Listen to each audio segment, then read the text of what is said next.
Petit 3. Des comportements conditionnés, les habitus de classe. Alors, qu'est-ce que j'entends par comportement conditionné? Ça veut dire que les comportements, ils sont orientés. Conditionné, ça veut dire voilà, orienté, formaté un petit peu, voilà, ils sont conditionnés.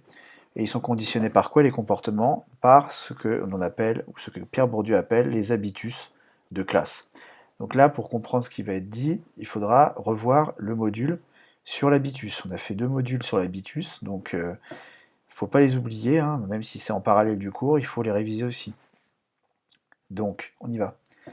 Pour Bourdieu, s'il n'existe pas de classe sociale à proprement parler, ou alors à l'état virtuel seulement, hein, il existe des groupes d'individus partageant un même habitus de classe. On va voir séance sur l'habitus. Bourdieu découpe l'espace social en 3 éléments. Il y a d'une part ce qu'il appelle la classe dominante, les classes moyennes et les classes populaires. Sachant que les classes dominantes, ça va être une espèce de nuage, hein, puisque c'est en 2 dimensions hein, dans l'espace social, qui va se situer plutôt au nord de son schéma, puisqu'ils sont au-dessus. Donc c'est la classe dominante, c'est plutôt au nord, et plutôt même au nord-est, puisque au sein même des dominants, les plus dominants sont ceux qui disposent de davantage de capital économique. Vraiment, en dernier recours, c'est ceux qui ont le plus d'argent qui sont les plus dominants dans la société, dans l'économie de marché capitaliste. Donc on va plutôt avoir affaire à un nuage de dominants qui va être voilà, au nord et un petit peu plus à l'est. En dessous de ce nuage, on va avoir les classes moyennes qui sont situées à un niveau intermédiaire. Et tout en bas, au sud, un nuage d'individus qui va s'appeler les classes populaires ou classes dominées. Donc sans affirmer que les membres d'une même classe vont avoir exactement le même habitus, évidemment, on a vu dans le module sur l'habitus que les habitus individuels sont uniques. Chaque individu dispose d'un habitus unique qui découle des expériences de sa vie et de la combinaison des différentes expériences qu'il a pu vivre au cours de sa vie qui font qu'il a un certain habitus. Pour rappel, un habitus, rappelez-vous, c'est un ensemble, c'est un système de disposition. Ça veut dire que c'est un ensemble de comportements plus fréquents que d'autres, en fonction des situations que l'on rencontre. D'accord? Donc Bourdieu explique que même si les habitus individuels peuvent varier, les habitus des membres d'une classe seront plus proches les uns des autres que si on les comparait aux habitus des autres classes. Ça veut dire quoi, en essayant de simplifier? Même si tous les habitus sont uniques, les gens qui se situent dans une certaine région de l'espace social vont avoir des habitus certes différents, mais qui vont avoir une certaine proximité quand même. Il va y avoir des différences, mais on va pouvoir les ranger dans le même répertoire d'habitus.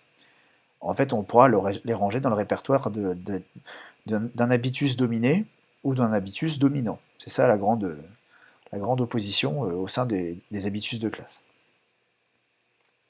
Alors je reprends ici. Ainsi, la classe dominante se caractérise par un niveau élevé de capital total, global. Ses membres élaborent des stratégies pour rester dans cette position de domination, en faisant notamment appel à la distinction. Voilà, les individus qui sont dominants, bah, ils veulent rester dominants, donc ils élaborent des stratégies. Alors ça peut être des stratégies aussi politiques, économiques, et aussi de distinction, pour bien marquer la différence avec les autres, montrer qu'ils sont au-dessus du panier. Les membres de la classe dominante vont adopter un style de vie et des goûts. Ça fait un peu écho à ce qu'on avait dit dans la vidéo précédente, hein. La vidéo précédente sur Weber, sur les styles de vie des groupes de statut. Donc des goûts comme voilà, les vêtements. On va s'habiller d'une certaine façon, on va pas s'habiller comme des ploucs. Mais entre guillemets, hein, c'est pas du vocabulaire sociologique, mais vous voyez, quand on est dominant, on s'habille pas comme un plouc. On s'habille comme un dominant. Donc on s'habille correctement, du point de vue des critères de la classe dominante. Donc au niveau des vêtements, musicalement, on va pas écouter n'importe quoi. Hein. Il y a des goûts qui sont réservés aux ploucs, et il y a les goûts de la classe dominante, des gens qui ont du goût. On va pas écouter des trucs nuls. Donc, toujours du point de vue de la classe dominante. Hein. C'est pas quelque chose de vrai en soi. C'est vrai de leur point de vue. Donc au niveau musical, les sorties culturelles, on va aller au musée, les loisirs. Donc tout ça, c'est des stratégies de distinction. Donc, dont le but est de créer une différence avec les autres classes. Le bon goût et le prestige qui va avec, revenant aux membres de la classe dominante. Évidemment, tout l'intérêt de se distinguer, c'est de montrer qu'on a bon goût, et après, du coup, de susciter l'admiration des autres. C'est ah, lui, il a les bons goûts, ah, elle sait comment s'habiller, elle sait ce qui est bon, voilà. Donc, ça, c'est source de prestige, et c'est une source de plaisir, c'est une source de bonheur pour la classe dominante, que de savoir qu'elle est estimée par les autres. C'est pour ça qu'ils élaborent toutes ces stratégies. Alors, un exemple. Par exemple, les classes dominantes préféreront certains alcools, jugés plus distingués, et se moqueront des préférences des classes populaires. Voir photo ci-dessous. Alors, je vais en reparler juste après, mais je termine d'abord le paragraphe. Exemple d'alcool distingué, bah, c'est le champagne. Voilà, boire du champagne, alcool qui coûte cher au demeurant, hein. Quand je vous dis que la distinction n'est pas forcément sans rapport avec l'argent, que c'est plus facile de se distinguer quand on a des gros revenus, bah, le champagne c'est une bonne illustration. Évidemment que le champagne c'est raffiné, mais en même temps il faut pouvoir se le payer. Donc le champagne, si vous voulez vous distinguer, vous buvez du champagne. Euh, donc comme le champagne, là où les classes populaires préféreront la bière ou le vin ordinaire. Voilà, les classes populaires, eux, le champagne, elles en boivent pas trop. Peut-être parce qu'elles pensent que c'est pas, ça leur plaît pas, ou peut-être parce qu'elles n'ont pas les moyens. Mais les classes populaires préfèrent largement boire de la bière, ou alors du vin, un petit vin rouge, voilà. Donc, il n'y a, pas de, y a pas de, comment dire, y a pas de distinction point de vue des classes populaires. Ils boivent de la bière et du vin, et puis c'est tout. Alors que les classes dominantes, elles, préféreront champagne, pour bien marquer la différence avec les pauvres, qui boivent des mauvais alcools. C'est aussi la classe dominante qui décide quelles pratiques et connaissances culturelles, au pluriel, sont louables et valorisées. Ça veut dire que c'est la classe dominante qui dit qu'est-ce qui dans la culture est vraiment intéressant et vraiment utile, mérite d'être appris. D'accord? Bourdieu parle à ce titre de culture légitime. Donc ça on l'a vu au chapitre suivant sur la mobilité sociale, hein. Mais la culture légitime, c'est bien la culture qu'il est légitime de connaître. Si vous ne la maîtrisez pas, ou que vous parlez d'une autre culture, alors vous passerez pour un plouc, parce que vous parlez de trucs qui sont pas valorisés. Donc qui est-ce qui décide ce qui est valorisé et ce qui ne l'est pas? C'est les dominants. Et pourquoi? Parce que bah, ils vont mettre en avant la culture que eux maîtrisent déjà. Donc un exemple de culture qui est une connaissance mais qui ne rapporte rien d'un point de vue symbolique, hein, d'un point de vue du prestige, c'est le Tour de France. Vous connaissez par cœur tous les joueurs du Tour de France, qui a gagné le Tour de France telle année. Bon, c'est une connaissance, hein, ça s'improvise pas, il faut l'avoir appris, il faut le connaître. Euh, eh bien, bon, ça ne vous sert strictement à rien à l'école de connaître le Tour de France, ça ne vous rapportera rien. Le prof va se moquer de vous, parce que ça ne l'intéresse pas, le Tour de France. Par contre, si vous connaissez tous les livres d'un auteur classique, que vous avez lu tous les livres de Émile Zola, ça va être beaucoup plus valorisé à l'école, parce que Émile Zola, c'est la culture légitime. D'accord? Donc, la culture, c'est toujours la culture légitime. Et elle est décidée par ceux qui la maîtrisent déjà, à savoir les classes dominantes.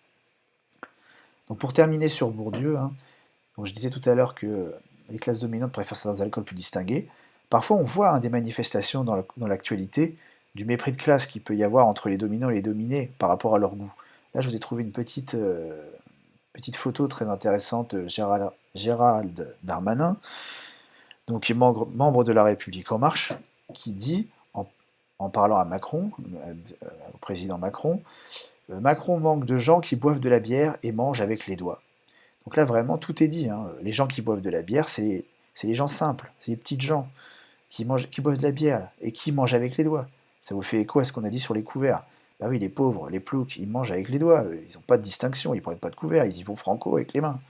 Alors que nous, les nobles, eh bien, ou les gens cultivés, nous savons ce qui est bon en vérité. Donc on boit du champagne, on mange avec des couverts. Mais la plèbe, eux, ils mangent avec les doigts et ils mangent de la bière, et ils boivent de la bière. Et c'est des gens simples comme ça qu'il faudra autour de Macron pour qu'il réussisse à mener ses politiques.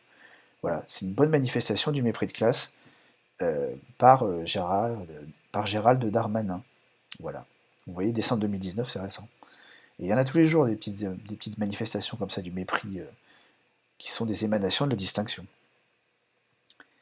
Alors, ensuite, et pour terminer ce petit paragraphe, donc on a les classes moyennes, que Bourdieu nomme petite bourgeoisie.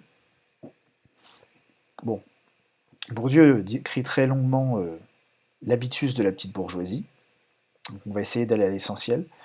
Ce qu'il faut retenir, c'est que la petite bourgeoisie se caractérise par son désir d'ascension sociale. Les membres de la classe moyenne, en particulier le dessus de la classe moyenne, les membres de cette partie-là de la société aspirent à rentrer dans le club, entre guillemets, dans le club de la classe dominante. Ils ont vraiment envie, pour se distinguer aussi, hein, de rentrer dans le club, dans l'élite des gens de la classe dominante. Donc, comment ça se manifeste, hein? Eh bien, ils vont essayer de copier les normes et les valeurs de la classe dominante. Ils vont faire comme eux, en espérant rentrer dans le club. Donc, pour y parvenir, ils font preuve de ce que Bourdieu nomme la bonne volonté culturelle. Vraiment, le terme bonne volonté culturelle, c'est typique du vocabulaire de Bourdieu, hein. C'est-à-dire que les petits bourgeois, c'est comme ça que les nomme Pierre Bourdieu, hein, vont imiter les pratiques culturelles de la bourgeoisie et adopter les mêmes opinions, notamment politiques, et goûts, afin de s'en approcher le plus possible. Euh, donc ça veut dire que si vous êtes de la petite bourgeoisie, bah, vous allez aller au musée. Mais vous allez y aller même plus souvent que les dominants. Vous allez en faire une règle d'or que d'aller tous les dimanches au musée du Louvre, ou alors de lire lire Le Monde, lire que des bouquins à la mode, pour aller au théâtre, et puis le faire savoir. Il faut que vous disiez aux autres que vous allez faire tout ça, précisément pour vous distinguer des pauvres. Pour dire qu'en fait vous n'êtes pas pauvre, vous êtes au-dessus, en fait vous êtes chez les dominants. C'est ce qu'on appelle la socialisation anticipatrice. Ça vous rappelle quelque chose en première. Donc au contraire, donc les membres de la classe moyenne, hein, la petite bourgeoisie, ils vont rejeter tout ce qui peut se rapporter aux classes populaires. Donc, du coup, voilà, la petite bourgeoisie en général ne s'entend pas bien avec la classe populaire parce qu'elle ne veut absolument pas être assimilée à elle. Et comment repousser les pauvres dans cette analyse? Eh bien en critiquant leur goût. D'accord. La petite bourgeoisie, elle, aspire au goût légitime de la classe dominante et va repousser les pratiques des pauvres. Voilà, ça, en les critiquant. Ça va être la critique des beaufs. Donc ça, c'est pareil, c'est pas très sociologique, mais voilà, telle personne, bah lui, ça c'est un gros beauf. Il a pas de goût, il s'habille en survêt de l'OM, il roule avec une voiture tunée. Bah voilà, ça c'est un gros beauf. Et moi, je suis pas un gros beauf parce que moi, j'habite dans un pavillon et que je lis Le Monde et que je vais au musée. Donc tout ça pour essayer de grimper dans l'échelle sociale. Donc c'est ça que dit Pierre Bourdieu, et aujourd'hui, ça reste encore très très vrai. Euh, il suffit de regarder comment a été analysé le mouvement des Gilets jaunes pour voir cette scission à l'œuvre, hein. La classe moyenne s'est nettement désolidarisée du mouvement des Gilets jaunes parce que, eh bien, il y avait des gens qui étaient des beaufs pour les classes moyennes. Et soutenir la cause des Gilets jaunes, ça aurait été soutenir des beaufs et donc devenir des beaufs. Donc voilà, tout ça n'est pas sociologique, ça, mais l'idée est quand même là. C'est comme ça que c'est interprété par beaucoup de sociologues et de politistes. Donc voilà, c'est une petite remarque au passage pour essayer de relier à l'actualité. Bon, c'est pas évident à redire de manière académique, mais qui sait, peut-être pourrait le faire dans une copie. Donc je crois qu'on a terminé pour Pierre Bourdieu, et donc je vais arrêter la vidéo, et on va maintenant passer au grand 3 et dernière grande partie de notre chapitre.